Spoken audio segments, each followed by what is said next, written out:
Hello guys, this is your friend Naruto Audio Fanfics and we are back with a new fanfic. Which is, what if Naruto had to deal with Mei, Hinata, Sakura, Ino, and all the Kunoichi of the Leaf? Part 1. And if you enjoy this fanfic then please press the like button and subscribe to my channel for more fanfic like this. And now let's start the fanfic. Mei Terumi, the beautiful and powerful Mizukage of the village hidden in the mist, was on her way to the village hidden in the leaves for a diplomatic mission. She was accompanied as usual by her main advisor Ao, and her bodyguard Chojuro. The mission, which was to have a personal meeting with Tsunade, the Hokage, was really just a front. Her true goal in heading to the allied village was to find herself a young shinobi to marry.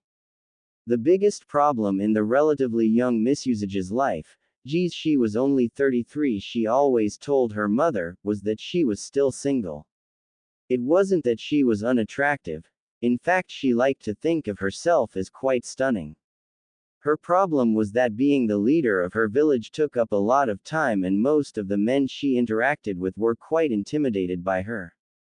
It's not like she was going to breathe lava on any man who would try to kiss her.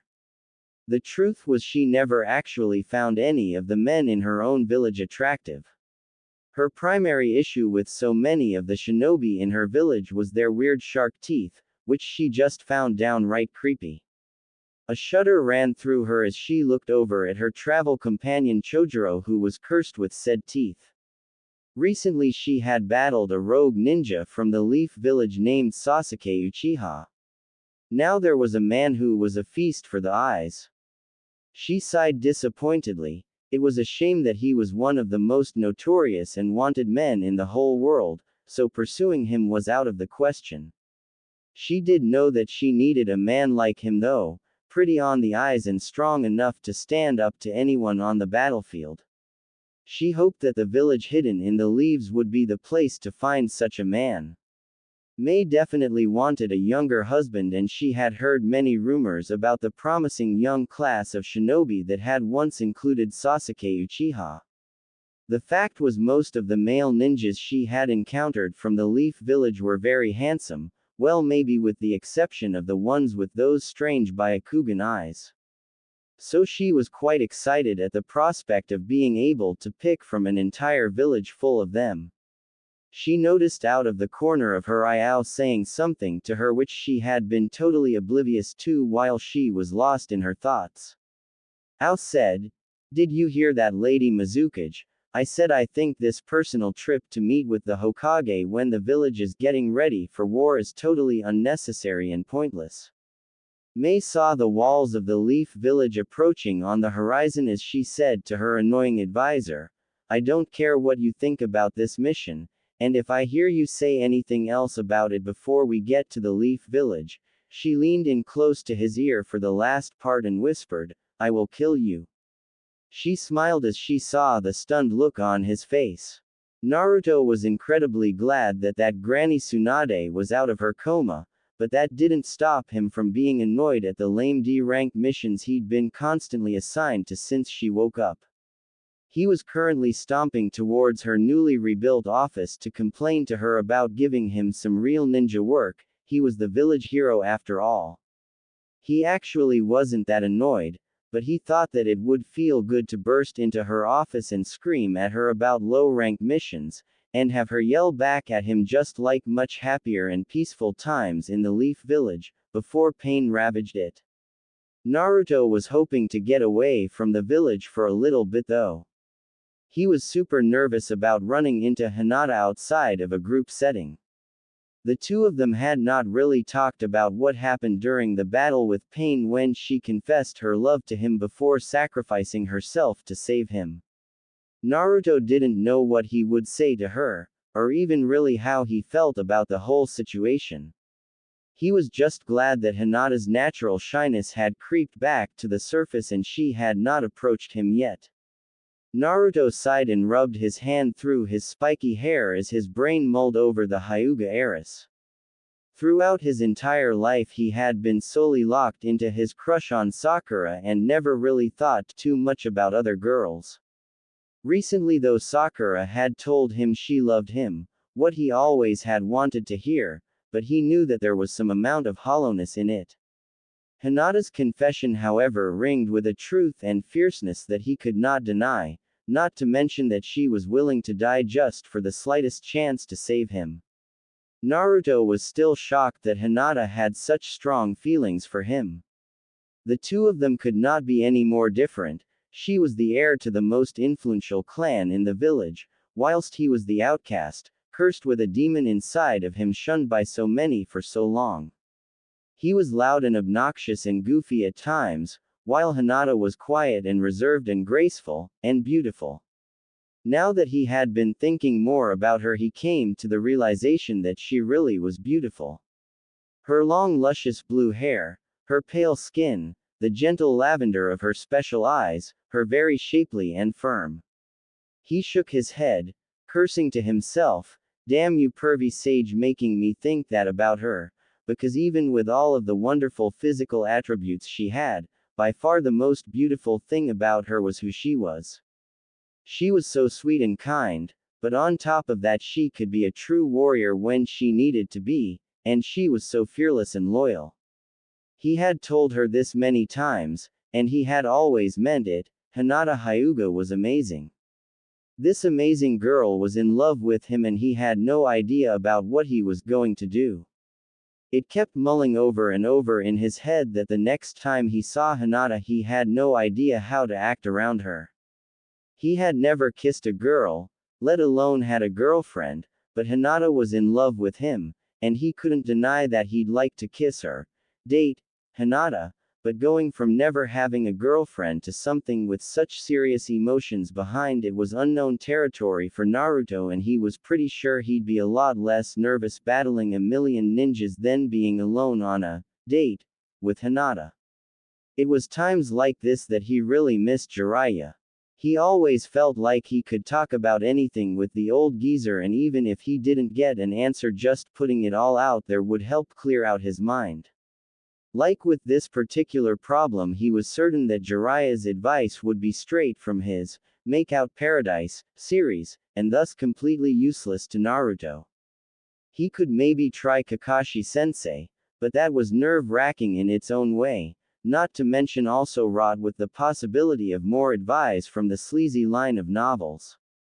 He approached the doors of Tsunade's Hokage building and took a deep breath as he thought to himself, "Oh well, if I can't talk to pervy sage, I'll have to do the next best thing to clear my mind," yelling at Granny Tsunade. The two most powerful Kunoichi in the world sat across the Hokage's desk, eyeing each other warily. At Mei's request, both her retainers and Shizune had been excused from the room so that she and Tsunade could speak together. A few minutes of intense staring. Tsunade finally broke the silence and said, "Well, as nice as it is that you came here personally to check on me, Mei, why don't we cut the bullshit and get to the real reason you came to the Leaf Village in such a hectic time?" The younger woman laughed at the bluntness of the question and replied with a little chuckle, "That's why they always liked you, Tsunade, straight and to the point, to hell with the niceties." Tsunade smiled back as she retorted, "Well, out with it then, it must be important for you to come all the way here personally." A slight blush appeared on the face of the Mizukage as she said, "Well, to be perfectly honest, before the war starts I want to really secure our alliance and arrange a political marriage between our two villages." Tsunade looked at her skeptically, as she snorted out, "Between whom exactly?" A mild amount of worry that Mei would suggest she marry one of their fish-faced shinobis, which if that was the case it would take every ounce of restraint she had to not punch the Mizukage to the other end of the universe.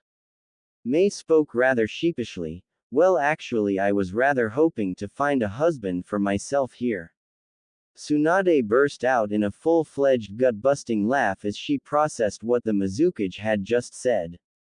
Mei looked a little upset at the older woman laughing in her face, but ever the professional she shook it off and said, "This is no joke, Tsunade. What better way to truly broker an alliance between us than for me to marry one of your finer shinobi?" Tsunade smiled at the woman and said, "I bet your mother put you up to this. I remember her, she must be crazy having no grandkids yet. Mei sighed, surprised that the Hokage knew her mother and had pretty much hit the nail on her head. Her mother did not actually come up with this idea, but not having to deal with her nagging if she were to succeed in getting a husband was a definite perk. Tsunade kept smiling as she chuckled, saying, "Well, if you really want a husband, I don't blame you for coming here rather than finding one at home. The men are much better looking here." Tsunade continued, "I have no problem with this little personal mission of yours. I'm just going to let you know that I will not force any man into this political marriage, but if you find a man who is willing, I suppose I'll have to support such a convenient relationship to shore up the treaty between our villages. Let's have a drink to your good luck." Tsunade reached in her desk and pulled out a bottle of sake and 2 cups and poured them both a drink. They lifted their glasses and said a quick toast as Tsunade finished. "I'll find you a nice guide to have the S-rank mission of escorting another kage around the village." Just as Tsunade finished saying that, the door to her office burst open and an all too familiar voice shouted, "Oba-chan, I'm sick of all these crap missions you've been giving me. I need a real mission now, Granny." Naruto finished as his blonde spiky hair and long muscular body came into full view of the room. Tsunade stood up from her chair and screamed at the top of her lungs, "How dare you interrupt me when I have such an important visitor? This is the last straw, punk. I'm gonna send you back to the academy once it's rebuilt." Mei's eyes took in the young man in front of her quite hungrily. When she first came here, she had hoped to snag someone who was dark and handsome like the Uchiha brothers. But now standing in front of her was the reincarnation of Minato Namikaze, the 4th Hokage, the most perfect male specimen she had ever seen. Years ago, when she had been a Chunin, she saw the yellow flash of the leaf across the battlefield, and she had been mesmerized by his beauty. Now, so many years in the future, perhaps she would have her chance to snag the Adonis of a man who must be his son. The smile of a voracious predator who has just cornered their prey spread across her face as she spoke up to Tsunade.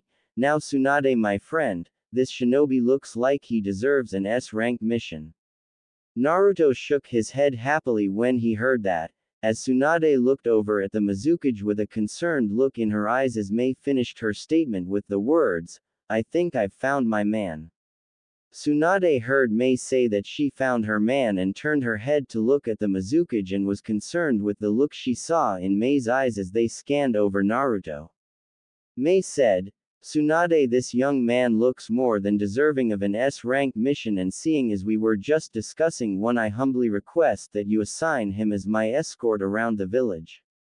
Naruto looked over at the red-haired woman that he did not recognize and said to Tsunade, "Well, I really would like an S-rank mission, but why is escorting her around the village S-rank? It seems more like a C-rank mission. I mean, I guess she's kinda pretty, but still she can't be in that much danger." Tsunade couldn't help but snort a little laugh at how oblivious Naruto was, and the stunned expression on Mei's face was also priceless. The words, "kinda pretty," echoed in Mei's head. She was a very confident woman, but hearing this teenager saying that about her shook her to the very core. She was hoping that she could make Minato's son fall for her very easily, but he seemed totally unaffected by her presence. She hadn't really seen him look at her much, despite the fact that she was wearing an outfit that was very revealing and showed off a lot of her ample cleavage. Not to mention, "kinda pretty" was not exactly the most flattering thing a woman could hear, but at least he did use the word pretty, so perhaps she could get him to fall for her. Her thoughts were disturbed by Tsunade's voice saying, "Well, Naruto, the reason escorting Mei is considered an S-rank mission is that she is the Mizukage."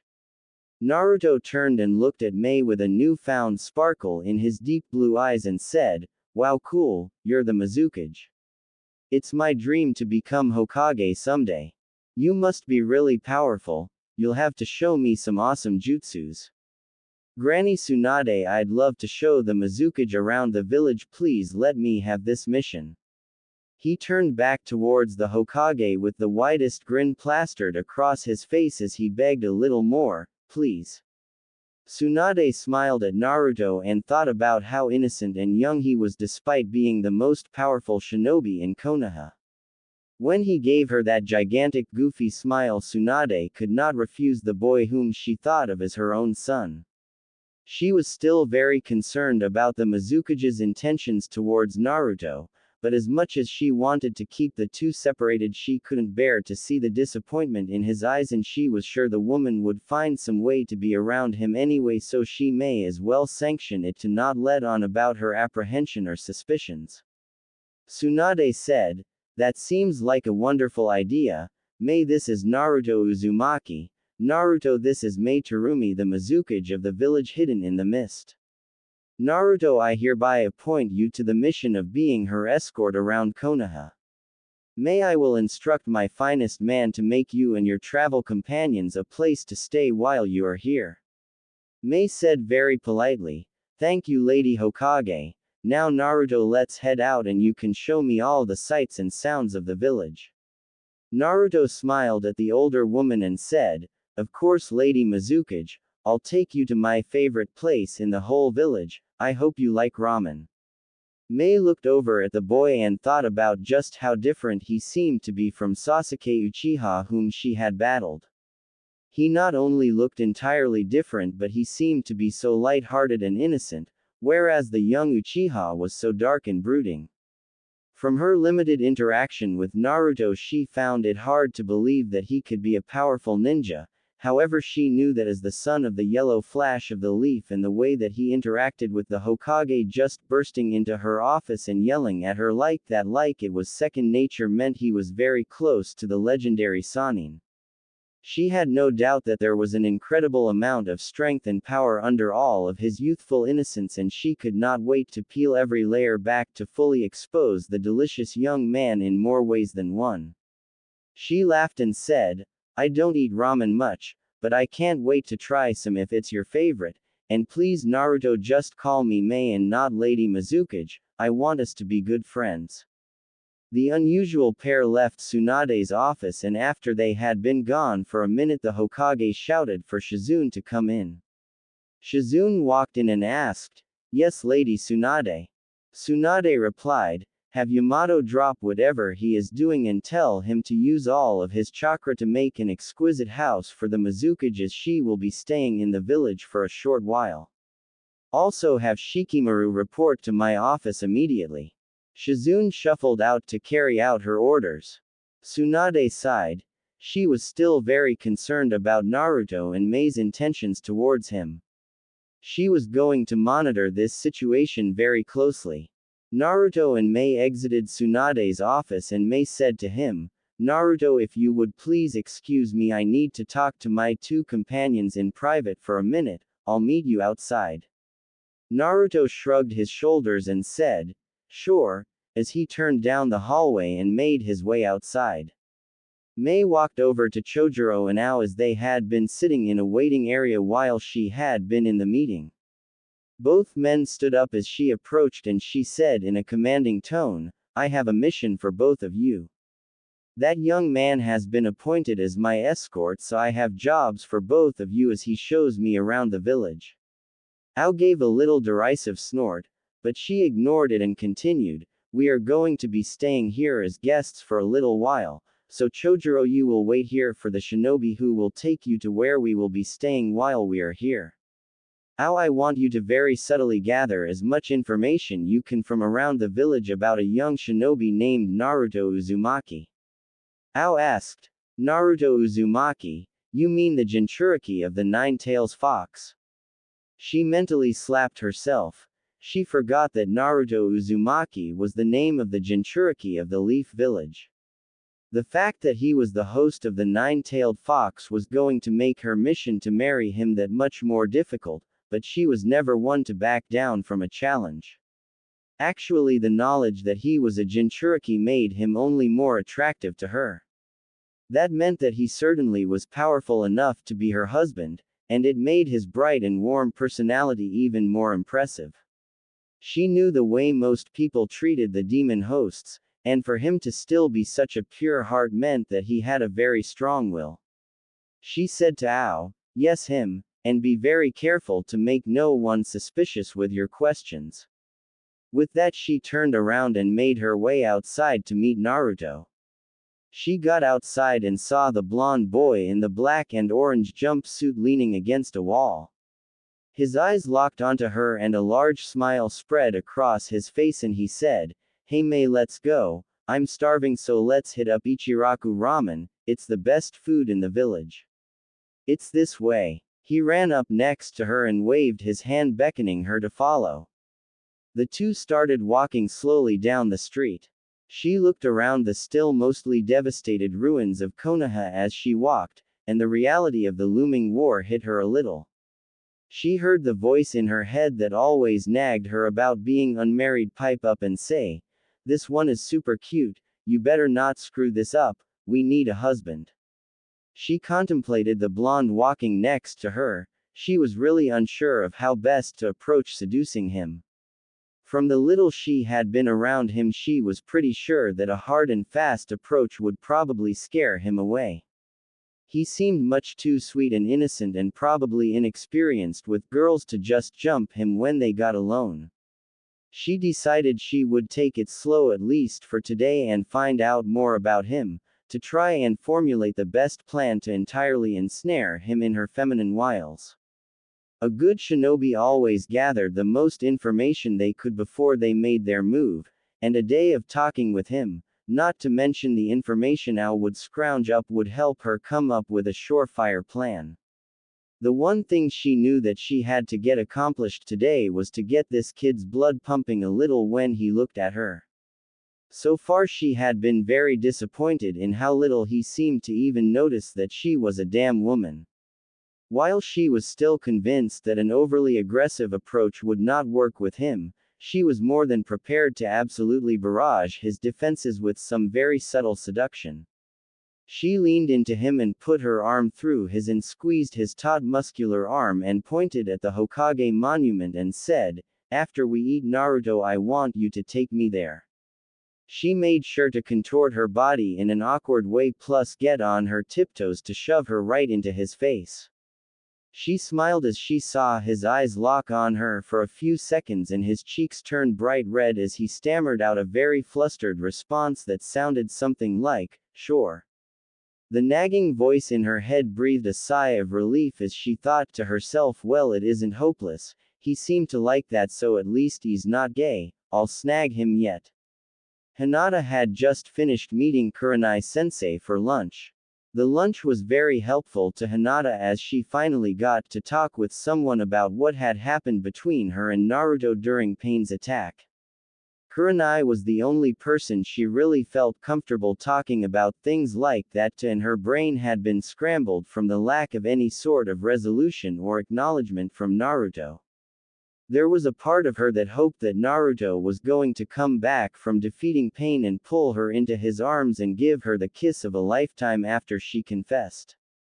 That part had clearly been incorrect, and now the much more cynical part of her mind had started to take hold and had her all depressed every day that Naruto hated her and never wanted to see her again. The cynical voice in her head was still battled by the more optimistic voice that reminded her that Naruto really did lose it when she died, and he had always supported her and said such nice things about her. She still smiled thinking about that one time that he told her she would make a great wife. Hinata had told Kurenai about what happened in her confession, and how depressed she was that it seemed that Naruto was avoiding her. When Kurenai confirmed that Naruto probably was avoiding her, Hinata's heart sank, but Kurenai then made a very good point that just because he was avoiding her didn't necessarily mean that he was rejecting her. She said that Naruto had a lot to deal with going through all this loss and becoming the village hero, not to mention his burden of trying to redeem Sasuke. On top of that, Naruto certainly had some feelings for Hinata, but seeing as he had never even had a girlfriend, it was probably very nerve-wracking for Naruto to approach Hinata, because with her confession of such a strong love he'd go from being totally clueless to having something serious in the blink of an eye. She said to just back off and let him come to you. Boys were stupid, but Naruto would get it eventually. I mean, he did practically lose himself when he thought you died. Thinking about it, Hinata agreed with most of her sensei's sentiments. She was not as convinced that Naruto would come to be with her, but she did think it was best to give him time to mull it over in his blonde spiky head. Also, she remembered the conversation she had earlier in the week with Shikamaru, when Shikamaru told her that Sakura confessed her love to Naruto. Hinata knew that Sakura was Naruto's longtime crush, and the two of them getting together was the most serious threat to her happily ever after with him. But according to Shikamaru, Naruto didn't believe her and blew her off, which meant maybe Hinata did really have a chance. So she was feeling the best she had in a long while for about 30 seconds till she turned the corner and saw something that just absolutely punched her in the gut. There right in front of her was Naruto, and to her absolute horror there was some looking red-headed old hag draped all over him. Oh my god, wear some real clothes. A primal voice she didn't know existed inside her screamed. She stopped dead in her tracks and backed up and hid behind the building she had just passed, hoping that Naruto wouldn't notice her. Blissfully the pair walked by and didn't seem to notice her. Hinata's mind was racing with so many questions. Who was that woman? Why was she holding on to Naruto's arm like that? What was Naruto doing with an older woman? Where were they going, and what were they going to do when they got there? Should she follow them and figure out what was going on? Even though her insides burned with a jealous curiosity, she decided not to follow them. It wasn't her business, and she hadn't stalked Naruto since they were much younger. Plus, she was scared that if she did follow them, she might not like the answers that she would find. Suddenly, like a wave rushing through her body, all the positive feelings that had built up from her talks with Kuronai and Shikamaru were buried under the blanket of despair that had been plaguing her since the day she confessed her love to Naruto. She slumped her shoulders and started her journey back to her house. She guessed if she couldn't have a date with Naruto, a date with some chocolate ice cream would have to make do for now. Shikamaru huffed and puffed in annoyance as he approached the Hokage's office in response to her summons. While he was glad that the fifth Hokage had woken up from her coma, he was now reminded of how high in esteem she regarded his intelligence, which in turn was a major pain to him because that meant she was constantly sending him on missions and asking for his counsel. It's not really like he had been busy. He was just down at the cryptology division having that mildly cute girl Shiho fawn over him. He didn't really care too much about Shiho, but it was always a nice boost to his confidence to be around her. She had such a schoolgirl crush on him and was so bad at hiding it. Though she tried, it really made him feel like Sasuke back in the academy days. Then he thought about Tamari and how annoying and bossy she was. And yet most nights when he tossed and turned in his bed unable to sleep, a few thoughts about her sandy blonde hair and her dark green eyes, and her lack of clothes, and soon all the tension would be released and he could get to sleep. Shikamaru had never wanted to be like his father, but here he was as a teenager obsessed with a girl who was just as bossy and critical as his mother. He laughed to himself as he thought, I guess that's why genes are genes, as he knocked on the door to Tsunade's office that he had just reached. He heard the loud woman scream, "Come in." So he opened the door and walked into her office. She gave him a serious look as he entered and said, "Ah, good Shikamaru, just who I wanted to see. There is a very important matter I need to discuss with you. And let me make this very clear, if you ever mention anything we talk about in here now to anyone, I will personally pummel you into the earth till no one will ever be able to find your scrawny little butt for a million years." He shirked at the death stare the intimidating older woman was giving him, but his mind wandered to an image of the Hokage pummeling a certain part of his body while screaming at him and staring like that, and that image started to make his face get a little flushed. He thought to himself, "Damn Shikamaru, you really are a sick puppy," as he spoke up in the most confident voice he could muster. "Of course, Lady Hokage, I'll take it to my grave." She seemed content with his answer, so she started. We have a most important visitor to our village. May Terumi the Mizukage has decided to grace us with our presence. She has come here to solidify our alliance by marrying one of our shinobis. Shikamaru gulped and started to sweat. His mind started to panic. Holy crap, is my mission going to be an arranged marriage? Tsunade saw the teenager go pale and laughed. Don't worry, Shikamaru. I'm not going to order you to marry her. Besides, if you end up marrying a foreign Kunoichi to shore up an alliance, we both know who that would be, she said with a little smirk as he blushed. Shikamaru wanted to change the subject quickly, so he asked, well then, why have you summoned me here? I don't know anything about the Mizukage. Tsunade replied, well, you see, I think she's already picked her target, and I want to make sure that she doesn't trick him into marrying her, and seeing as you are one of his closest friends, I'm putting you in charge of making sure that doesn't happen. Shikamaru asked, surprised. She picked Choji. Tsunade laughed. I wish she picked Choji. I'd be 100% behind that. No, she seems to have taken a liking to Naruto. So I want you to tell me all you know about Naruto's love life, and then we'll try to figure out a way to keep the two separated. Shikamaru thought about Naruto and his love life, which in all honesty there was not really all that much to it, but the little bit of action that there was had all happened in a short and recent span. He started, well, as far as I know, Naruto has had a crush on Sakura since the academy, but she recently told him she loved him and tried to manipulate him into being with her so that he would give up on Sasuke. Naruto didn't believe her and has also seemed less and less infatuated with her as we've gotten older. Hinata told Naruto that she loved him when Pain attacked right before she sacrificed herself to save him. The two of them have not talked about it since the attack, and poor Hinata is all worried and confused that Naruto hates her. While I have not actually talked to Naruto personally about his feelings towards Hinata, I'm pretty sure that he likes her and is just nervous about his inexperience with girls. Everyone in the village has known Hinata has had a crush on Naruto since they were like 6 years old, except for Naruto. I think Naruto has had a crush on Sakura for so long because he subconsciously believed that he could get her, not to mention his lifelong rivalry with Sasuke.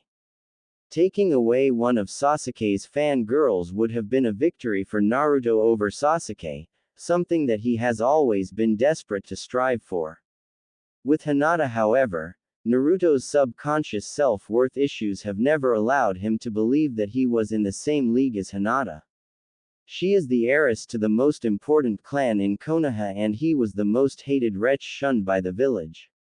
Whenever Naruto talks about Hinata, he has a sense of wonder in his voice.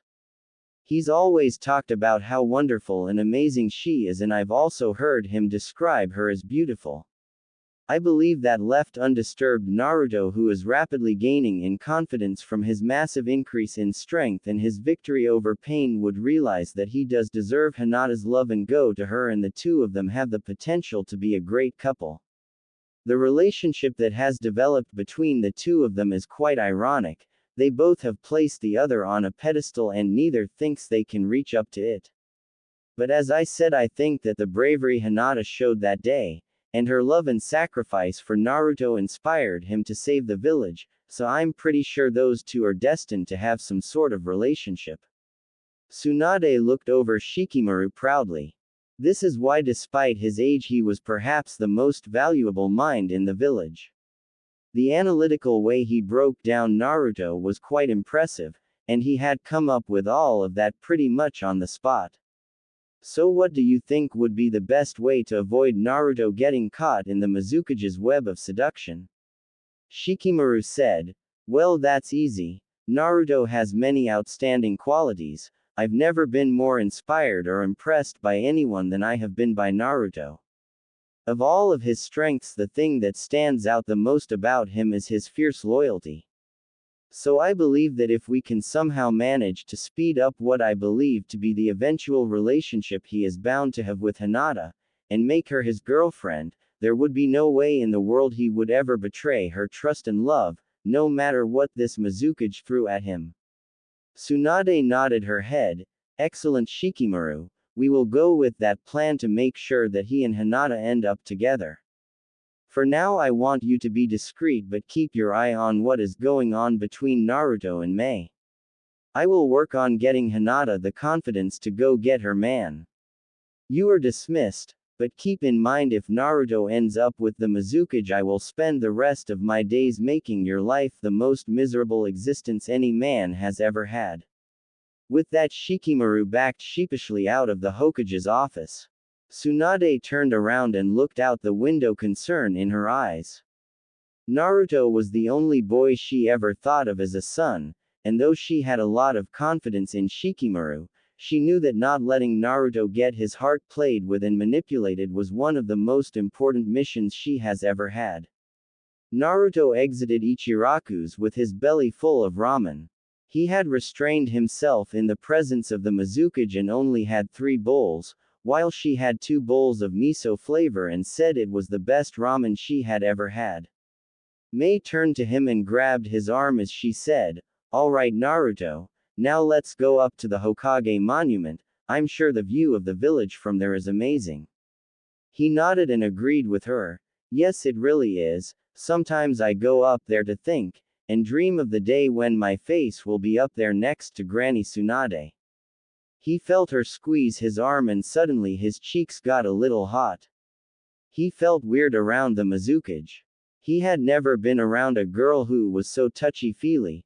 Pretty much the only time Sakura ever touched him was to smash him into the ground.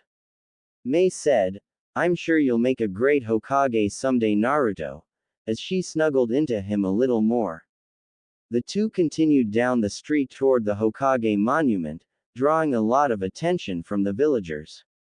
They elicited plenty of points and stares as the people were quite drawn to the sight of their new hero and the stunningly beautiful, not to mention flimsily dressed, woman who was draped on his arm. Naruto looked over at Mei and his eyes were drawn to the cleavage that she was showing off in her dress. She looked up at Naruto and saw his eyes locked on her chest, but once he noticed she saw him looking, he quickly turned his head away blushing. Naruto thought in his head, "Oh no, she caught me looking at her, she must think I'm some kind of perv. If the Mizukage tells Tsunade I was ogling her, I'm scared to think what Granny would do." A picture of Tsunade standing over him screaming about him being no better than Jiraiya as she threatened to castrate him flooded his mind. Mei saw the embarrassment on Naruto's face and thought he was so cute. She decided to try and ease the tension, so she said, "So Naruto, tell me about how you saved the village from the Akatsuki's attack." He replied, "Oh well, it wasn't much. I fought Pain and eventually convinced him to abandon his quest for vengeance." Mei laughed and replied, "You make it sound so simple. I'm sure it must have been an impressive battle.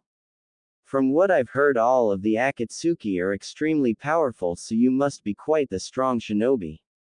Naruto said with a determined look on his face, "Yes, well, I've worked really hard. A lot of people have put their trust in me to save the world from the cycle of hate that it is trapped in now, and I'm going to do everything I can to not disappoint anyone. But I've still got a lot to do."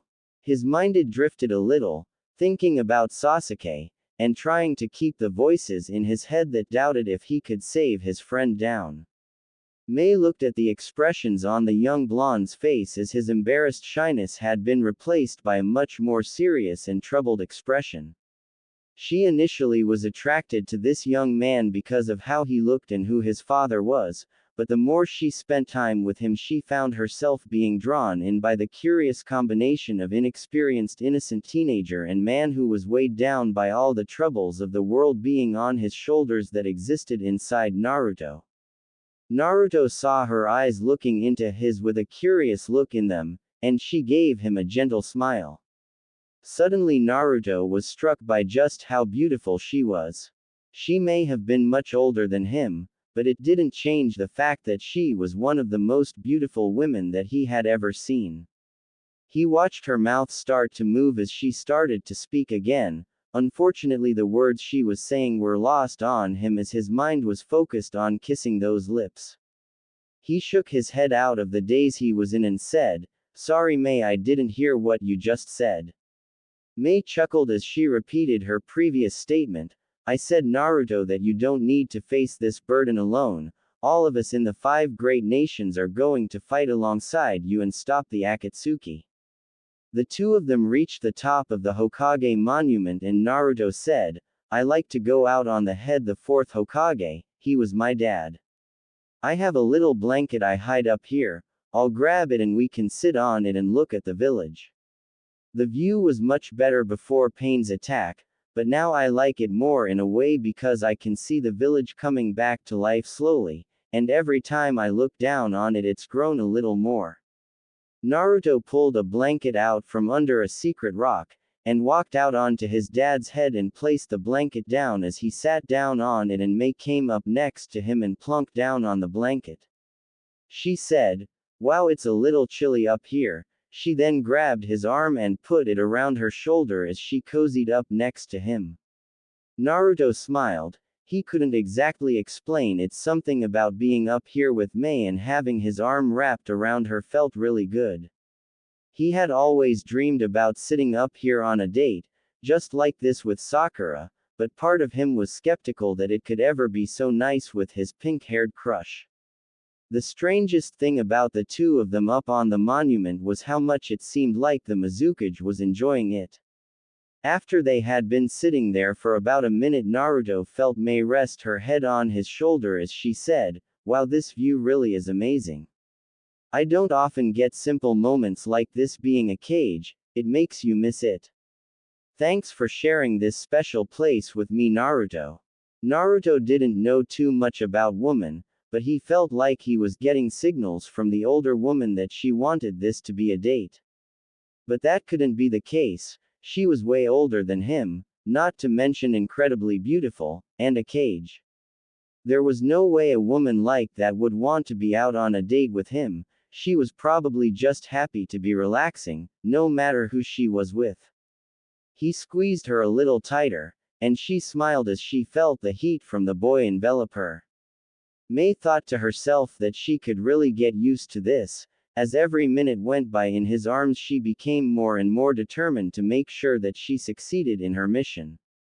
Naruto said shyly, "It's no problem, Mei. I'm glad to share the beauty with somebody else." "I'm glad you picked me to be your escort." She said, "So am I, Naruto." She gave him a little peck on his cheek and then giggled a little as she saw his cheeks turn bright red in response to her small sign of affection. Soon it was going to be time to up the ante in her little game of seduction, and she was looking forward to it. Shikamaru looked down on Naruto and the Mizukage sitting on a blanket on top of the Hokage monument. He let out an exasperated sigh. When he first got this mission, he figured it was going to be simple, that there was no way Naruto, who was pretty naive in the way of women, was going to get involved with an older woman. Now that he was here watching them, he was starting to worry. They seemed very comfortable together, and Shikamaru had to admit that when he heard the Mizukage was trying to seduce Naruto, he constructed a mental image of what she would look like, and he could not have been more wrong. Shikamaru looked at the stacked red head snuggling up next to Naruto and felt he was a little envious. He was sure that the woman was troublesome, but with a body like that, a little nagging might be worth it even to him. Shikamaru guessed that the woman had deduced that Naruto was inexperienced and that a slow approach to build his trust was the best way to woo him. He did worry that once she decided to kick it up a notch and get a more aggressive, that even Naruto would have a hard time fighting his more base urges. He would have to report to Tsunade that the two were getting close, and that she should pump up Hinata and get her to go after Naruto as soon as possible. Shikamaru made a shadow clone who he left to keep the two of them under surveillance and made his way back towards the Hokage's building. This really wasn't good. When he got to Tsunade's office, she was not going to be happy, and he could certainly expect some shouting. I mean, what is he supposed to do? Jump down and keep the two physically separated? His plan was to use Hinata to keep the two apart, and Tsunade said that she was going to take on that aspect, so really it was up to her to take care of it. Shikamaru rubbed the back of his head and knew that all of the logic in the world wouldn't do him any good in the face of an outraged Tsunade.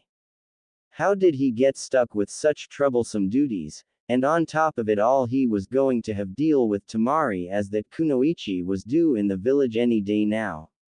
Whenever that sandy-haired vixen was around, she was always hanging around him, and he was sure that she would be curious about why he had to follow around Naruto. Then she'd nag and nag him till he eventually spilled the truth, and then Tsunade would kill him. Ugh! He groaned out loud as he thought, man, Hinata, I really hope you can come through for me and make it easy by snagging Naruto. Mei and Naruto spent a few hours talking and getting to know each other on top of the monument. Eventually the sun set and it was early evening, so the two of them made their way to the house that had been set aside for her and her companions to stay in while she was in Konoha. Once they reached the front door, Mei said, "Thanks for today, Naruto. I'm looking forward to our date tomorrow morning." She pulled him into a hug and gave him a quick peck on the cheek. She then finished with, "Good night, see you tomorrow." With that, she went into the house and closed the door behind her. Naruto stood there looking at the door with a stunned expression on his face, as he thought nervously to himself, did she just say date? Mei was in her room at the house Tsunade had set aside for her stay in Konoha. Ever since Naruto dropped her off, Mei had been wrestling with a strange mixture of disappointment and nervous excitement. She spent the hour immediately after their separation picking out the outfit she was going to wear when he met her in the morning. She felt kind of silly being so worked up after just one sort of date with a teenager, but she also felt refreshed and happy that she could still get these feelings of infatuation. Since becoming Mizukage, her life had gotten much more interesting and exciting in many ways, but the romantic part was a sad casualty. Ao had suggested she marry some rich sibling of one of the feudal lords years ago, and that arranged date had been a disaster, as not only was he like 15 years older than her, but he was also disgustingly fat. That was the closest she had ever come to killing her advisor like she has so often threatened. Mei flopped down on the bed as her mind continued to fixate on Naruto. Here she was, one of the most powerful shinobi in the world, lying on her bed like a giddy schoolgirl, her mind awash, drowning in a giant pool of blue orbs nestled on a certain blonde's face. She smiled as she thought of his silly grin, and how cute he looked when he was shy and nervous around her. She had spent the last few years having the romance part of her brain completely shut down, and now it seemed like it had kicked immediately into overdrive. She knew that while tomorrow would be fun, it was going to take every ounce of restraint she had to not jump him on the spot once she saw him in the morning. Mei was still sure that Naruto was quite inexperienced, and she still had to take a cautious, careful approach so she wouldn't scare him off.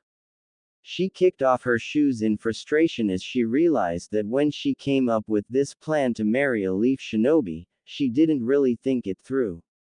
She was the leader of her village, and could not spend forever in Konoha forging a relationship with a teenager. She also doubted that in only the week or so that she was going to spend with Naruto she could convince him to abandon his village and friends and run away with her. She supposed that she figured she'd find some handsome man who would be so excited and enthralled by her that he'd agree in a heartbeat and marry her. She was sure that she could do that still, but now that she had met Naruto, no other man would do for her. If only it were as simple as she wanted it to be. Drag Naruto up into her room and shackle him to the bed and ride him day and night for a week until he slipped into a coma and mindlessly followed her home to Kurigakure. The image of Naruto on her bed invaded her mind, her legs spread wide straddling the teenager, her hands rubbing the taut muscles of his abdomen. Watching him react as her lips made contact with his flesh. She imagined his hands caressing her, As his tongue tickled her, her actual hand started to make its way down inside of her panties when suddenly a loud knock on her door snapped her out of her carnal fantasy. She groaned in disappointment as she screamed, "What is it?" Ao's voice replied, "I have the information you asked me to gather, my lady." Mei scooted off the bed and quickly regained her composure as she said, "That's fine, you can enter, Ao." The door opened and her advisor with the eye patch shuffled in. She said, "So what did you find?" Ao replied, "Well, as we discussed earlier, Naruto is the Jinchuriki of the nine-tailed fox and son of the fourth Hokage. I was not able to discern who his mother was. Apparently it is some sort of village secret. In fact, his father's identity is known by very few. He recently saved the village from the attack by Pain, and he has apparently mastered Sage Mode. He was the student of the legendary Sannin Jiraiya, and is looked on as the adopted nephew of the fifth Hokage. He was a member of a genin team with Sakura Haruno and Sasuke Uchiha. The team is led by the copy ninja Kakashi Hatake. Apparently he is best friends/rivals with Sasuke Uchiha, and despite the rest of the village condemning the rogue ninja, Naruto has taken it as a personal mission to redeem him and return him to the village." Mei asked, "That is all good, what about his love life? Does he have a girlfriend?" Ao looked over curiously at his leader, surprised by her question, but he responded, "Well, from what I gathered, he seems to have had a long-standing crush on his teammate Sakura Haruna. She has repeatedly shot down his advances though. There is another girl, the heiress of the Hyuga clan, Hinata. She has apparently been in love with him since their days at the academy, whilst the boy was oblivious to it. During Pain's attack, it is rumored that Naruto was nearly captured and the Hyuga girl stepped in to rescue him and also professed her love for him at the same time. Then Pain nearly killed her, and that caused Naruto to lose it and summon the powers of the demon inside him to finally defeat Pain. The village is apparently quite happy about the prospect of their new hero getting together with the heiress of the most influential clan in the village. He noticed a very subtle look of concern cross her face, and that made him even more curious as to her intentions towards the blonde boy. Mei stared off into space and said, "Thank you, Ao, you can leave now." Ao bowed his head and replied, "Yes, my lady," as he backed out of the room and closed the door behind him. Mei mulled over the information she had just received. She was seriously hoping to hear a simple reply of, "No," to her question about his girlfriend. The first girl Ao mentioned did not seem like much of a threat, but what she heard about Hinata Hyuga did seem like it could be trouble. A confession of love in a life and death moment, that carried a more intense weight than anything she was hoping to deal with. Apparently she was going to have a serious rival for Naruto. No matter, there was no way she would lose out to a teenage girl with creepy white eyes. She remembered she had one more thing to deal with before she was going to go to bed, so she put on her shoes again and left by the window, not wanting to alert her retainers she was out of the house. Hinata lay in the dark on her bed. She wasn't trying to sleep, she just didn't want to deal with anything or anyone at the moment. She still had a nauseating feeling in her stomach from what she saw earlier in the day on the street. The image of Naruto and the redhead arm in arm had been running in a constant loop through her head all day and night. She regretted her decision to not follow the two of them to wherever they were going. Then a minute later she was glad to not know what happened to them, because if her worst fears ever became truth she didn't know how she would handle it. A fierce battle of her thoughts had been waged in her mind just like that since she saw Naruto with her. Hinata had watched Naruto from afar for years now, but now that the cat was out of the bag about her feelings watching him was so much more painful. She didn't want him to reject her, but this limbo that she was currently floating in, having no idea what he thought about her and her feelings, was just about as bad as an outright rejection. She was angry at herself for feeling like this. It's not like Naruto was her boyfriend, and on top of that she hadn't actually seen him doing anything with the older woman. Still, the way they looked snuggled up close like that couldn't be good. Hinata had always envisioned her first kiss with Naruto. They would both be shy and nervous because they had never kissed anyone before. It would be a perfect moment in time, and they would eventually turn that kiss into dating, and then a marriage, and a life together. She smiled as the dream she has carried for most of her life lingered in her mind for a second before the harshness of reality dragged her down. Hinata knew that Naruto was away on a training mission with Jiraiya, the legendary Toad Sage, for 3 years. Jiraiya was a notorious pervert and ladies' man, and though it never seemed like Naruto had picked up any of these traits, maybe he was just good at hiding it. Maybe that woman had already taken Naruto away from her. Maybe they were right now in his bed, her long legs wrapped around his body as he screamed her name into her fiery red hair. Hinata shook her head, trying to physically shake the disturbing images out of her head. For so many years the only girl she worried about was Sakura, who thankfully had always been ignorant of how wonderful Naruto is. Now there was another nameless woman coming after Naruto, and not a normal woman either. This woman looked like she was sculpted straight out of one of Jiraiya's dirtiest fantasies. Even if Hinata was lucky enough that nothing had happened between the two of them yet, it was likely only a matter of time. Hinata heard a gentle knock on her door, and she turned in her bed away from the door, not acknowledging it. Another knock about 20 seconds later was followed by the door opening slowly and her sister Hanabi poked her head through the door. Hanabi said in a very soft and gentle tone, "Sorry to disturb you, Hinata, but this came from the Hokage's office for you." Hinata rolled over in her bed and saw her sister holding a rolled-up piece of parchment that looked like an official document. Hinata said, "Oh, thanks, Hanabi, just put it on my desk, okay?" Her sister walked across the room and placed it on the desk and then left the room. Hinata got up and headed over to the desk, picking the parchment up. She saw the Hokage's official seal and knew it must be important, so she cracked it open and read the contents. It was very simple and straightforward, demanding Hinata show up for an audience with the Hokage first thing in the morning. She put it down and then collapsed back onto her bed, saying to herself that maybe a mission would be good for her, get out of town so she could save herself the stress of seeing Naruto and his new friend. Naruto was usually a very sound sleeper, but tonight his mind was just flooded with too many thoughts to let a peaceful rest wash over him. His day with Mei had been very interesting, and he was glad to make friends with another Kage.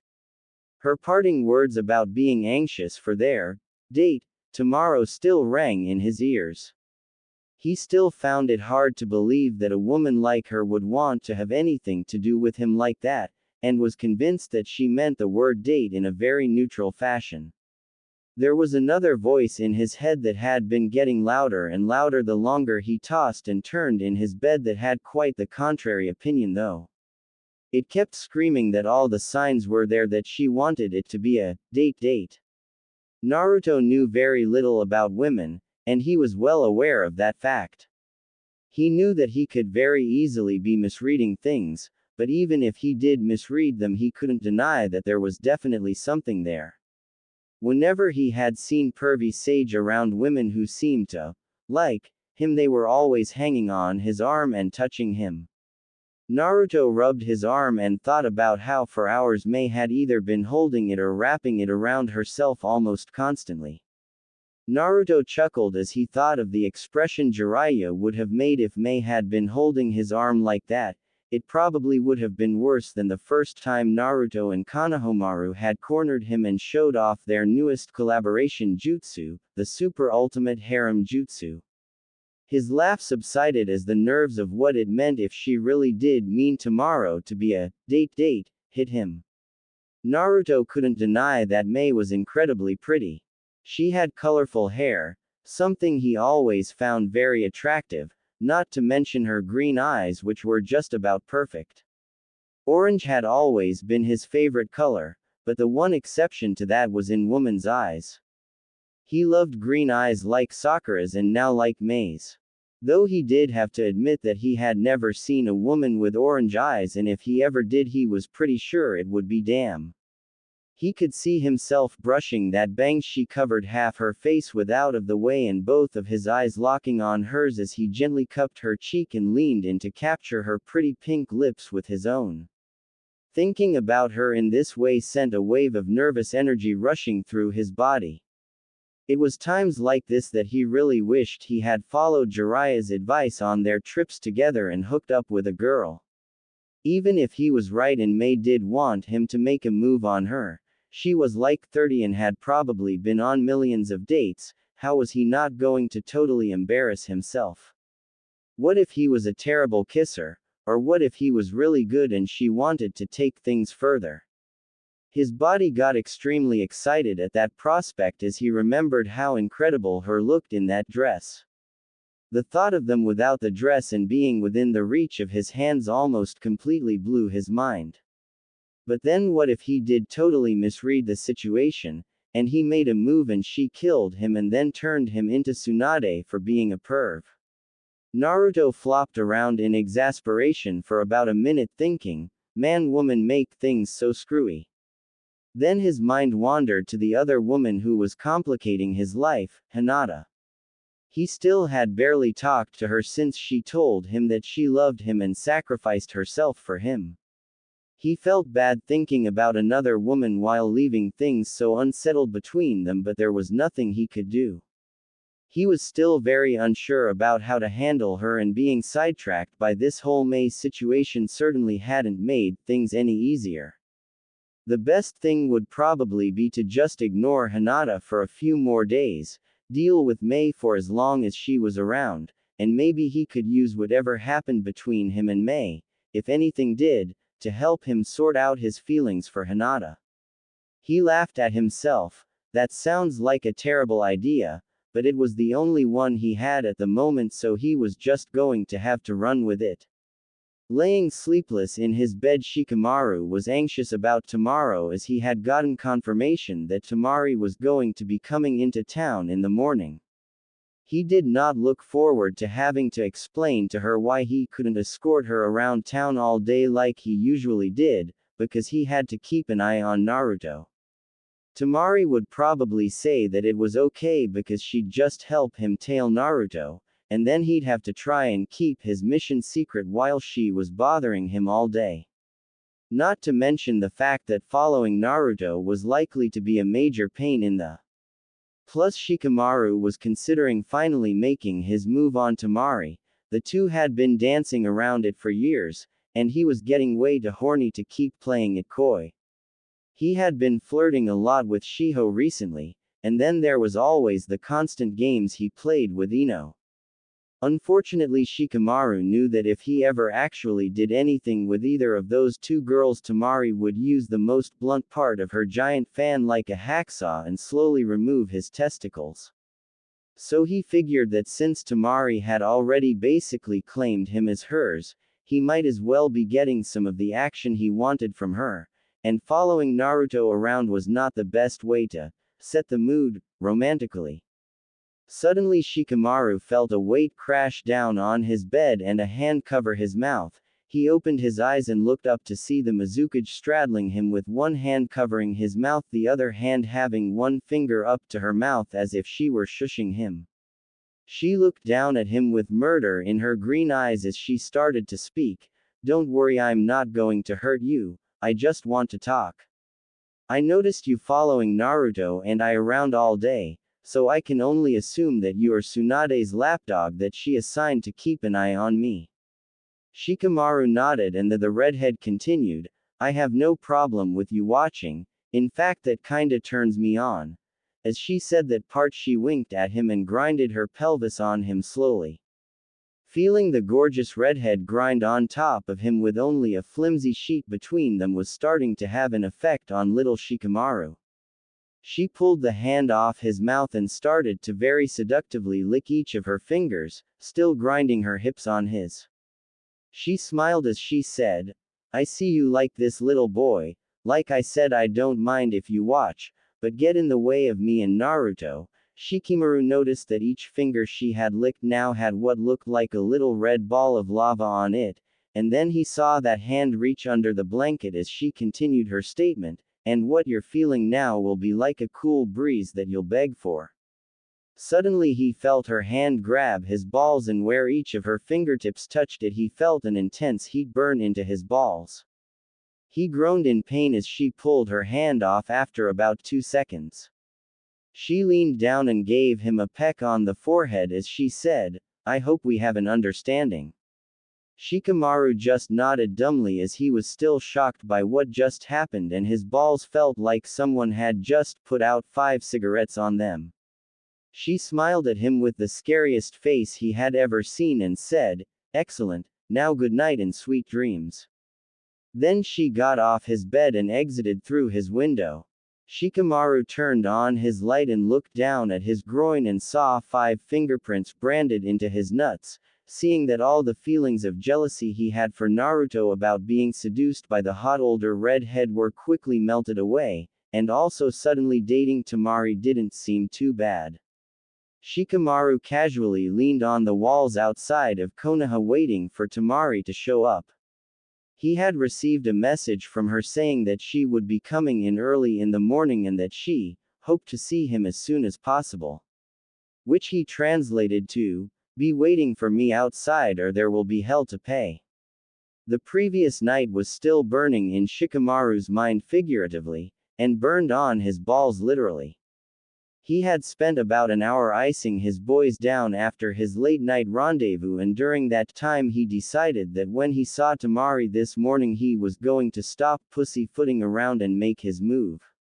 She was already making his life miserable whenever she was around. Okay, he admitted to himself, it's a good kind of miserable.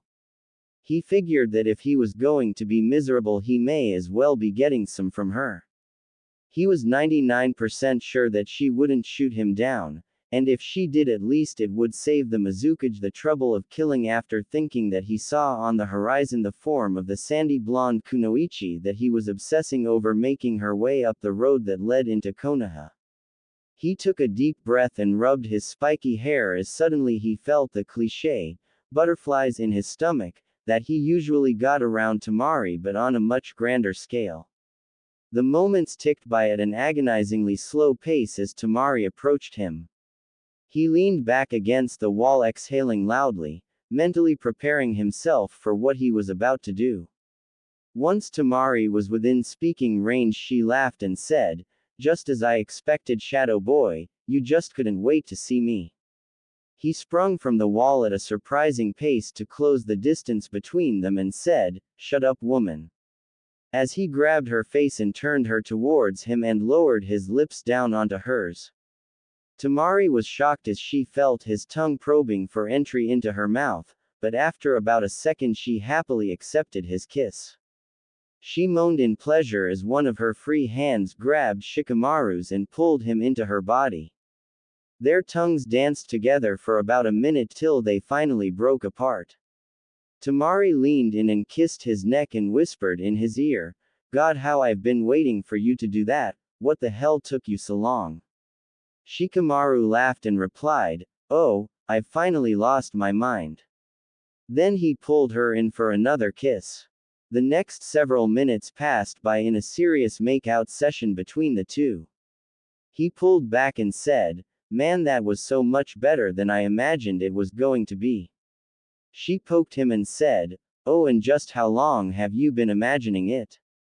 He said, "For far too long. If I had known you were going to give it up this easily I would have made my move back when I was 13.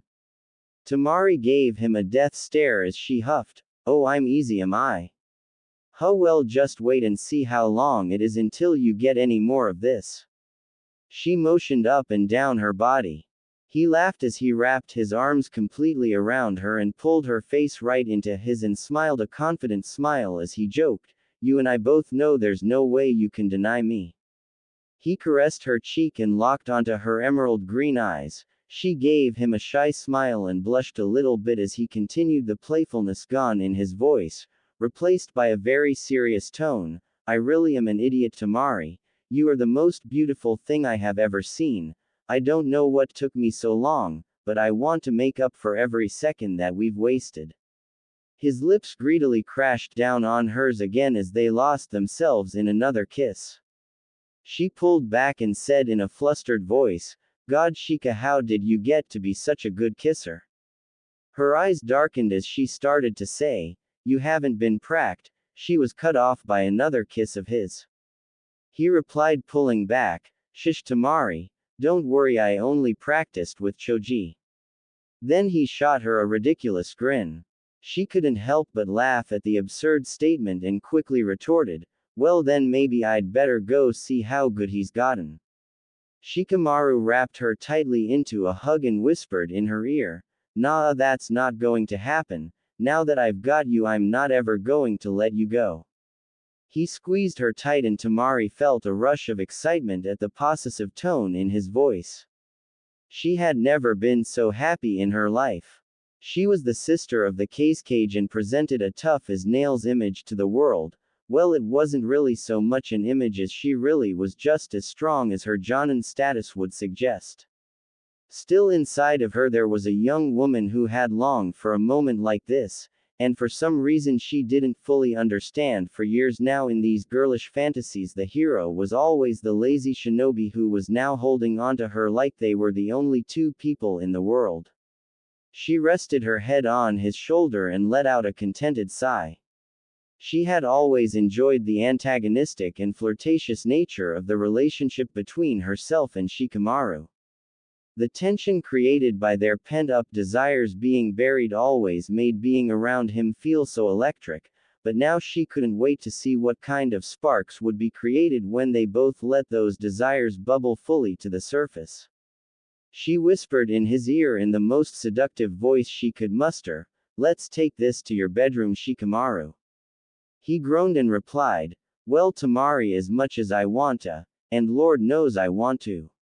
Little Shikamaru, standing at full attention despite the recent ball torture incident, was testimony to that. Unfortunately, I'm in the middle of a very annoying mission right now, and if this were any normal sort of mission I'd blow it off, but Lady Tsunade gave this to me personally, and if she ever found out I blew it off to do that, well, let's just say our first time would also be our last. Tamari looked over at him, kind of concerned, curious about what kind of important mission this could be. She asked the obvious question, what kind of mission is it, can I help? He replied, well, I don't really need your help, but you're more than welcome to tag along as I'm sure it's going to be incredibly tedious and boring. She looked at him still confused about the mission and asked, so what exactly is it then? He shrugged and answered, oh, I just have to follow Naruto around town and make sure he doesn't run off and marry the Mizukage.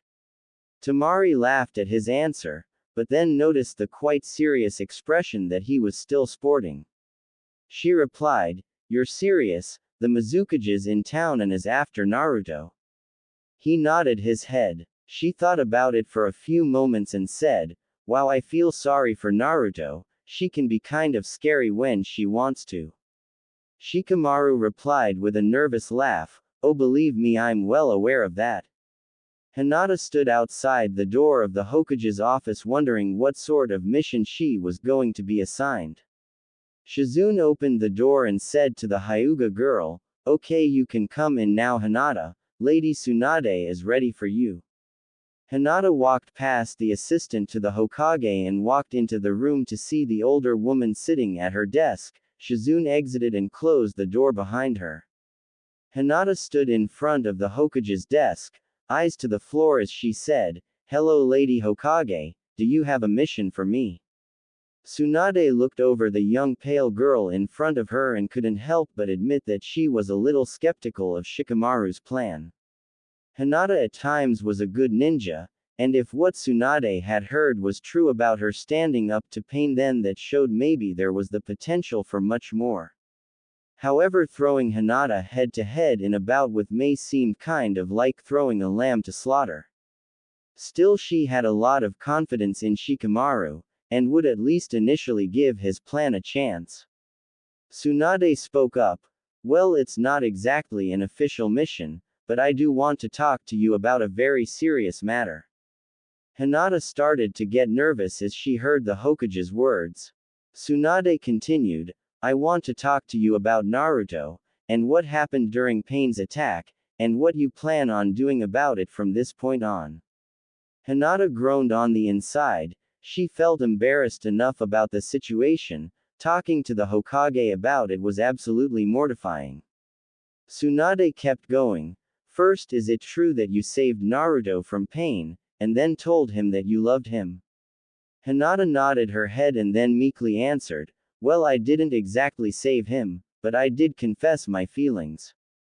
Tsunade looked at the girl a little proud and a little sad and asked, well, what did Naruto say?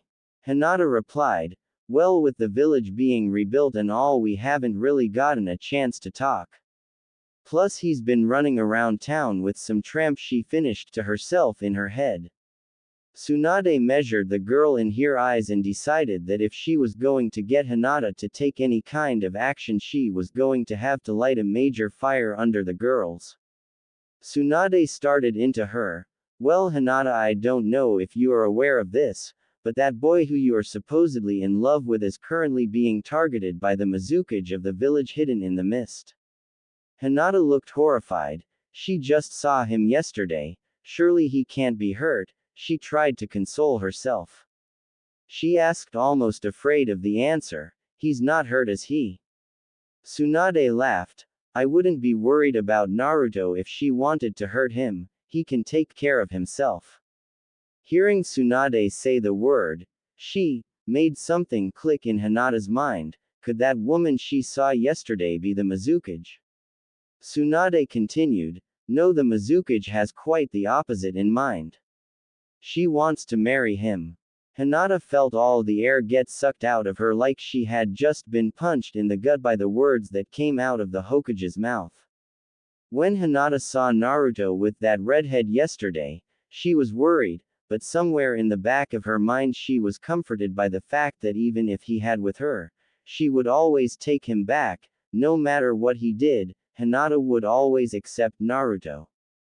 The news that the beautiful woman she saw him with was not only a cage, but also wanted to marry Naruto was devastating. She wasn't just some random skank, she was beautiful and powerful, and she wanted to take Naruto away forever. Hinata looked crestfallen as she absorbed the news. Tsunade looked at the girl and could feel the anger starting to rise inside of her. She started to shout at the girl.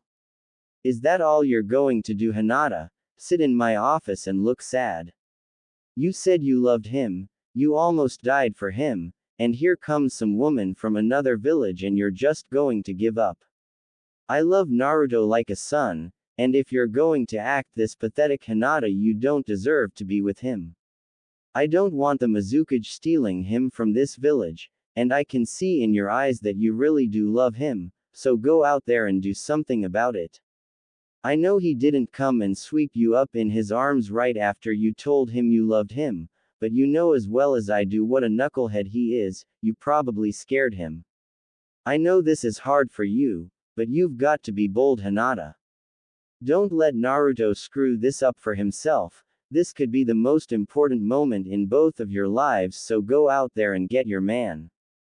Hinata felt a little better when she heard the Hokage's words, but she still had some doubts.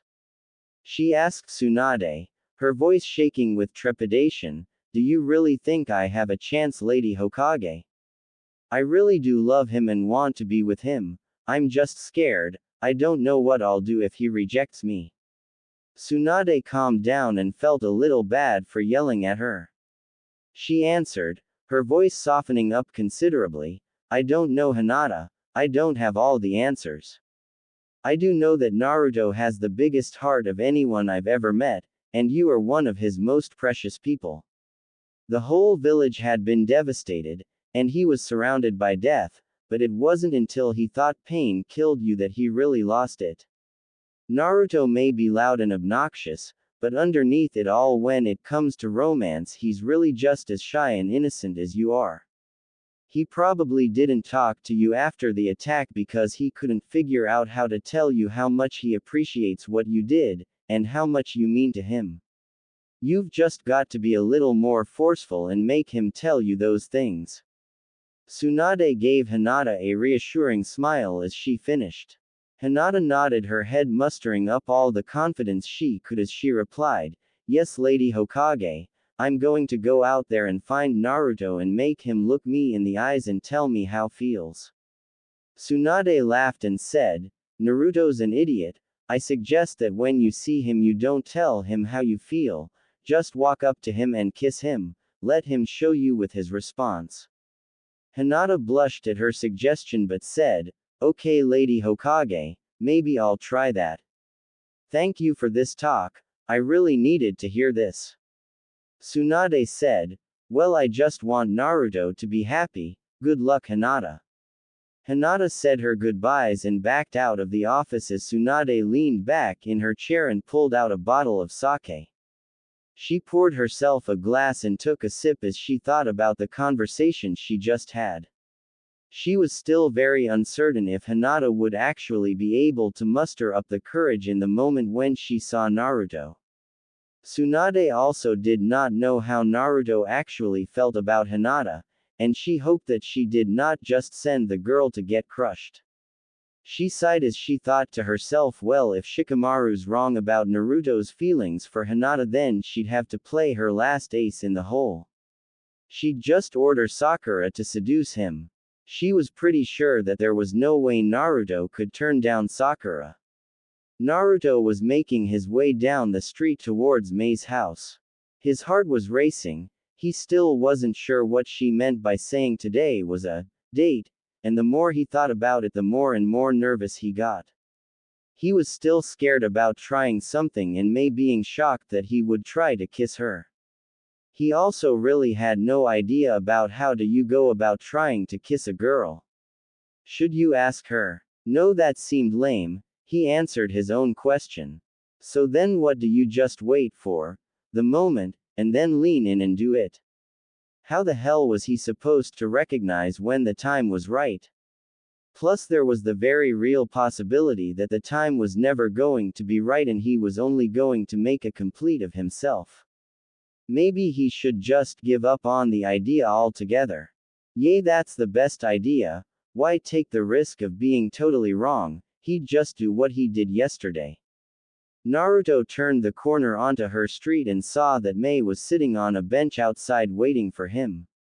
His eyes almost popped out of his head when he saw the tiny little pure white sundress that she was wearing that showed off almost the entirety of her long supple legs. Not to mention the way it bunched up around her, showing off just how enormous and delicious they looked. She turned her head towards him and smiled large as she got up and approached him. Suddenly the voice of his teenage libido started shouting in his mind, "I don't care if we have a 1 in a million chance, there is no way I'm letting you wuss out on us.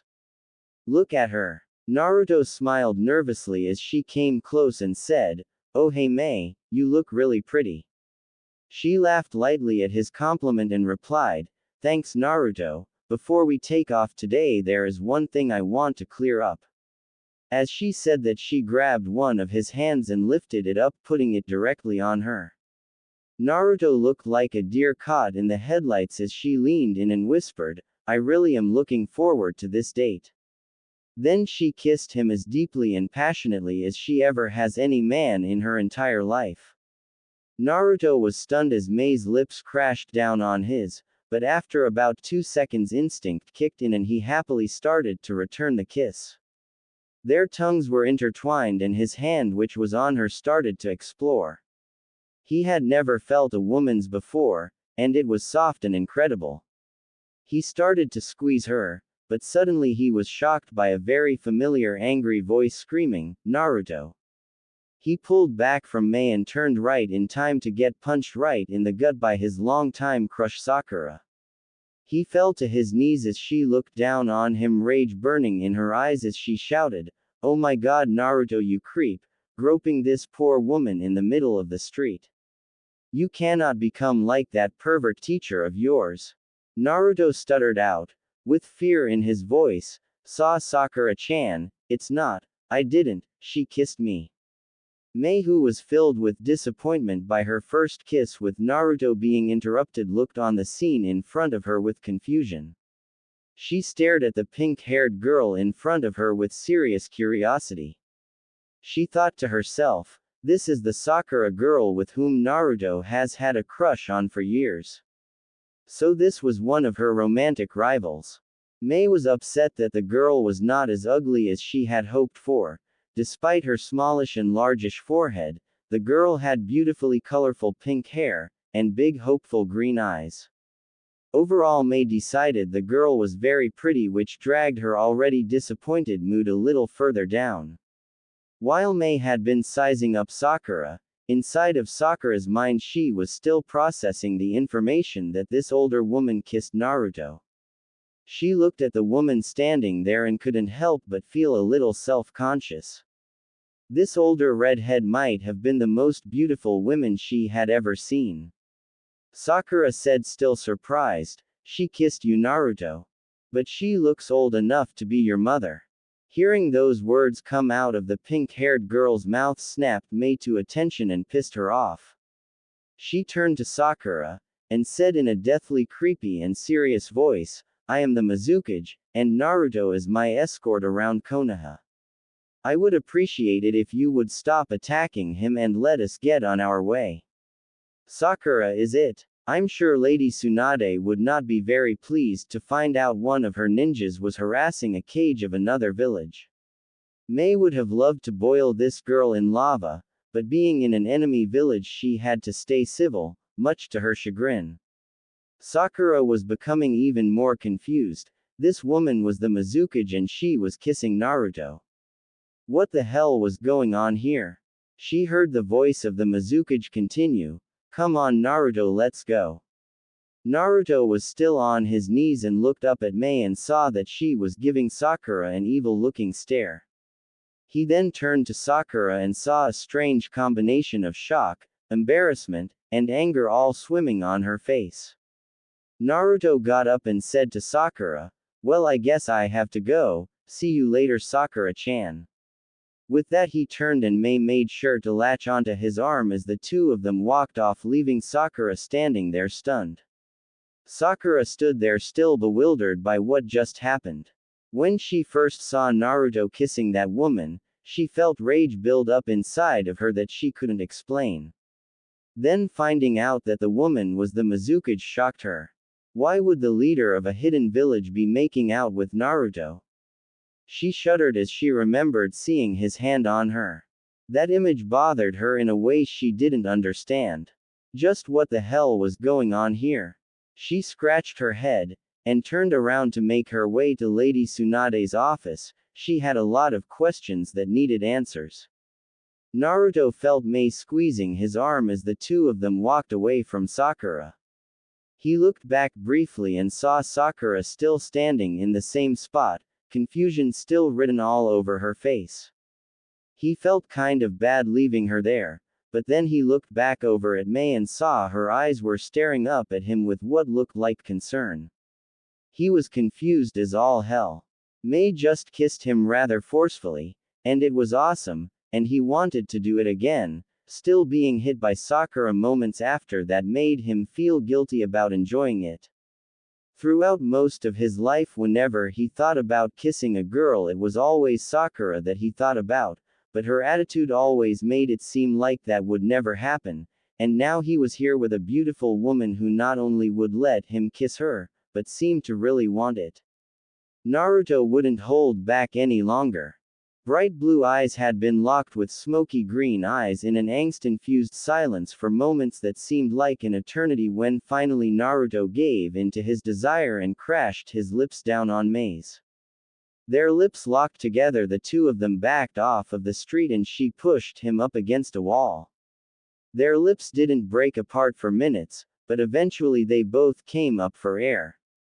Naruto's head fell back against the wall as he caught his breath. His heart was racing as he felt Mei put her head on his chest. He leaned down and kissed her on the top of her head, and then he said, "Wow Mei, that was great." She said. Yay Naruto, it really was. She looked up at him and smiled and then gave him light peck on the lips. She tried to pull back, but he didn't let her as he captured her lips for another passionate kiss. She eventually did manage to pull away and she wrapped her arms around him and nuzzled her head in his chest again as she said, I don't know why Naruto, but being around you just makes me feel more alive than I have been in years. From the moment I first got around you I just wanted to get to know you more and more. Suddenly the tender moment was broken up by Naruto's stomach grumbling. Naruto looked embarrassed as he said, sorry, I didn't eat breakfast. Mei giggled as she replied, well, as much as I'd love to stay here snuggled up against you, I suppose we'll have to grab a bite to eat. With that the two of them backed off of the wall that they had been making out against and headed off towards a restaurant for breakfast. The words, oh shit, oh shit, oh shit, were running on a loop inside of Shikamaru's head as he watched Naruto and Mei make out on the street. Temari looked over at him and asked, what was your mission again? He replied in a very somber voice, to watch Naruto and make sure nothing happens between him and the Mizukage. Temari laughed as she joked, well, you seem to be doing a pretty shitty job then, Shadow Boy. Shikamaru laughed sarcastically and replied, thanks for the help, Tem, just what I need from my girlfriend, an incredible ability to state the obvious. She continued laughing as she quipped back, oh, so I'm your girlfriend now, am I? I'm not sure if I want to be with a shinobi who fails at such easy missions. What was your plan anyway? Usually that pretty little brain of yours has already figured everything out, but here you seem to just be following along getting your dick kicked in. Shikamaru stared back at her trying to figure out how to take the term, pretty little brain, and having to agree with her that he did appear to be going after this mission much less prepared than he usually is. He answered her question, my plan was to make Hinata confront Naruto with her feelings, and then hopefully he'd start to date her and given his strong sense of loyalty he'd fight off whatever advances Mei threw at him because he was with Hinata. Temari looked at him skeptically and said, that seems like an awful plan, why'd you pick Hinata? Wouldn't Sakura have been a much better choice? Though you might luck out seeing her reaction to him kissing Mei and the way she looked after they walked off together, she might go and stop this on her own. Shikamaru answered, I picked Hinata because she told Naruto she loved him right before she threw herself in front of Pain to save him, and also Sakura tried to tell him she loved him to stop him from going after Sasuke still, and Naruto didn't believe her.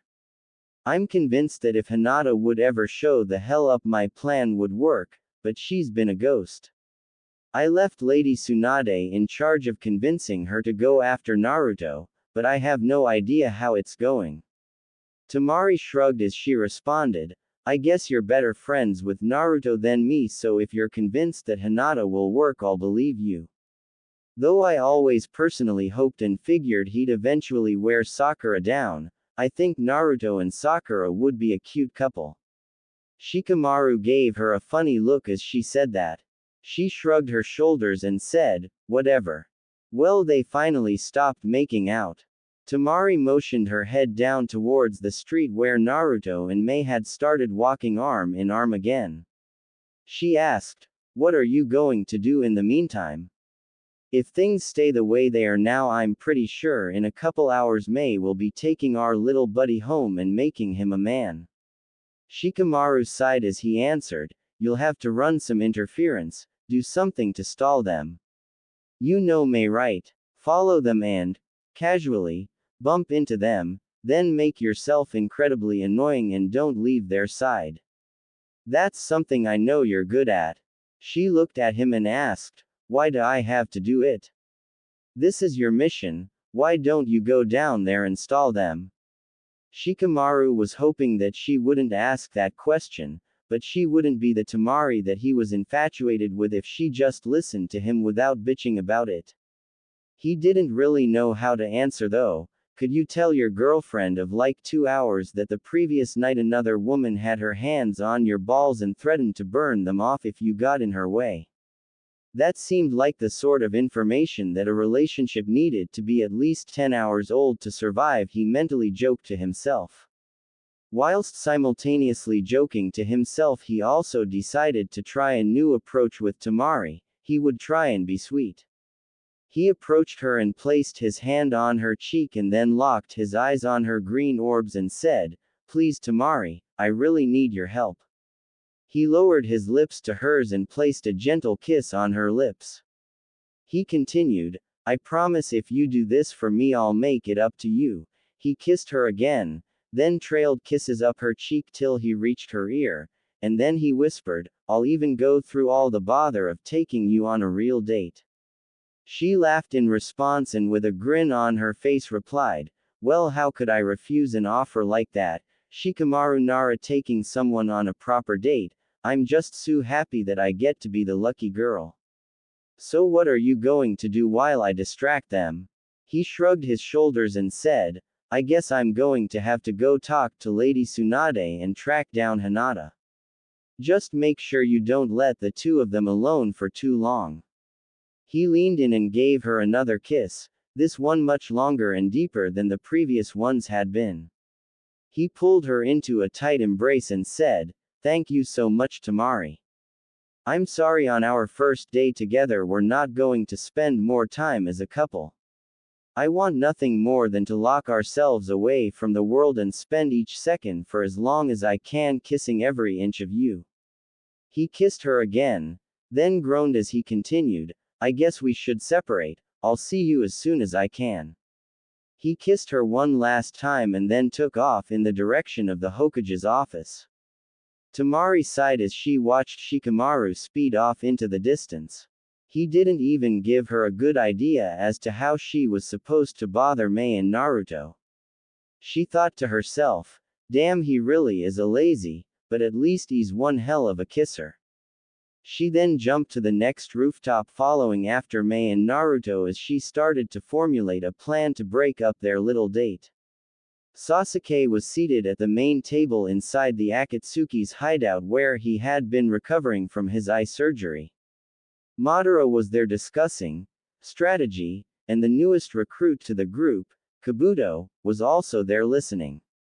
Sasuke was barely interested in what Madara was saying, but he was there pretending to listen. Sasuke was still annoyed by the fact that Kabuto had joined them. He had always hated Kabuto when they both worked for Orochimaru, and now he was pissed that the creep was going to be here with the Akatsuki. Zetsu finished his update on the success of Kisami's infiltration into the village hidden in the clouds. Madara said, "Now since Kisame is focused on acquiring the 8 tails for us, the rest of us should be focused on the 9 tails. Sasuke, seeing as you have such a close relationship with the blonde Jinchuriki, your thoughts would be of great help. I expect the great nations to try and shelter and hide away their remaining tailed beasts, so we need to figure out some way to draw Naruto away from Konoha. What do you think would be the best way to accomplish this, Sasuke?" Sasuke's annoyance grew at the mention of his relationship with Naruto. He couldn't understand the unwavering loyalty that Naruto seemed to show him no matter what he did, and that made him angry. He really just wished that Naruto would condemn him like the rest of the world, and that way he could just destroy everything without a second thought. Sasuke looked up at Madara and answered, "Naruto is a simple idiot. He is loyal to a fault and would do anything no matter how stupid or against his orders it was to save one of his friends. To draw him out, the best way would be to kidnap one of his friends and leave an obvious trail for him to follow and then spring a trap for him." Kabuto nodded and said, "The little interaction I've had with him makes me totally agree with Sasuke's assessment. May I suggest that we take Hinata Hyuga? I have some interesting experiments I'd like to try on a female Byakugan user." Sasuke turned his head with a look of disdain towards Kabuto, then said in an uninterested voice, "Hinata's a good enough target, they are close. Naruto would do anything to save her." Madara nodded and said, "Fine Kabuto and Sasuke, I'll leave acquiring the 9 tails to you two, you guys can figure it out however you want. I'll be leaving with Zetsu to start preparing for the early battles of the Fourth Great Shinobi War. I've got my eye on some possible new recruits for the Akatsuki I'd like to secure before the fighting actually starts. Make sure to succeed. Once we secure all 9-tailed beasts, we'll be invincible." Finishing his statement, Madara motioned to Zetsu to follow and the two of them exited. Kabuto turned to Sasuke and gave him a creepy smile as he said, "Looks like we're teammates." Sasuke got up from the table, totally ignoring Kabuto, and walked out of the room. Sakura knocked on the door to Tsunade's office and heard her older sensei scream, "Enter." Sakura opened the door and walked into the room to see the blonde Hokage seated at her desk, a glass of sake sitting there. Tsunade said, "Oh, hello Sakura, why are you here today? I really don't think I have the time for more training, not that you need it, you're the best medical ninja I've worked with since Shizune." Sakura smiled and said, "Thank you Lady Hokage, that's very nice of you, but I actually came here to talk to you about Naruto." Tsunade perked up with interest at the mention of Naruto as she was curious about what news her apprentice could give. Tsunade asked, "Why do you want to talk about Naruto?" Sakura answered, "Well Lady Hokage, I saw him out around town with the Mizukage, and I was wondering why she was here and interested in Naruto." Tsunade asked, "What exactly did you see?" Sakura answered, "Well, I was walking around town and I saw the two of them kissing in the middle of the street. I was shocked, she seemed so much older than him, but she said that she kissed him, and that you knew about it." Tsunade was not happy with the news that Naruto was making out with Mei. What the hell was Shikamaru doing? It was his job to stop that from happening. He was normally so very reliable, she would have to chew him out for this most important mission. Sakura continued, "I don't understand why you would order Naruto to be with her." Tsunade answered, "I did no such thing. This is a very complicated situation Sakura, but do not worry, I have people dealing with this as we speak." Sakura still looked confused and she asked, "But I don't understand, why is the Mizukage kissing Naruto? I just don't get it." Tsunade studied the girl in front of her and was intrigued by her reactions. The relationship between Naruto and Sakura had always seemed to Tsunade very reminiscent of her own with Jiraiya. Naruto would always bug Sakura about dating her and she would always treat him like an annoyance. When it came down to it though, Naruto would do or give anything for Sakura, just like Jiraiya did for her. Tsunade was always so saddened by the loss of Dan she never felt she could open her heart to Jiraiya. More than that though, she needed Jiraiya's friendship. She was always such a screw-up, and all the men in her life always died or left her. She could never give in to Jiraiya because that was the only way she would lose him. But she was wrong, it didn't matter, she lost him anyway, and he died without her ever letting him know how much he meant to her. Tsunade felt a wave of sadness engulf her. She saw Sakura perhaps taking a similar path to her own that has made her this sad and lonely woman. Tsunade decided to try and prod Sakura to confront her feelings towards Naruto rather than hide from them, like she did all of her life. Tsunade asked, "Why do you care who Naruto is kissing anyway?" Sakura answered, "Well, I'm just worried about him, he's got so much on his shoulders right now, he doesn't need some older woman toying around with him." Tsunade laughed and asked, "Oh really, are you sure you're not jealous?" Sakura looked stunned as she stammered out, "What, why would I be jealous?" Tsunade smiled at Sakura and said, "Look Sakura, I know that you are still young and don't really have much figured out. I know that sometimes Naruto can be annoying and childish, and sometimes he can frustrate the hell out of you. I also know that Naruto doesn't fit you little girl fantasies about the handsome prince that you want to marry. But you and I both know that Naruto would go to hell and back for you. You've grown so much in these past years, Sakura. I just don't understand how you can't realize that you will never find someone who would treat you better, or love you more than Naruto. Most women would give anything to have a man like Naruto so devoted to them. Sakura took in the words that she had just heard her sensei say.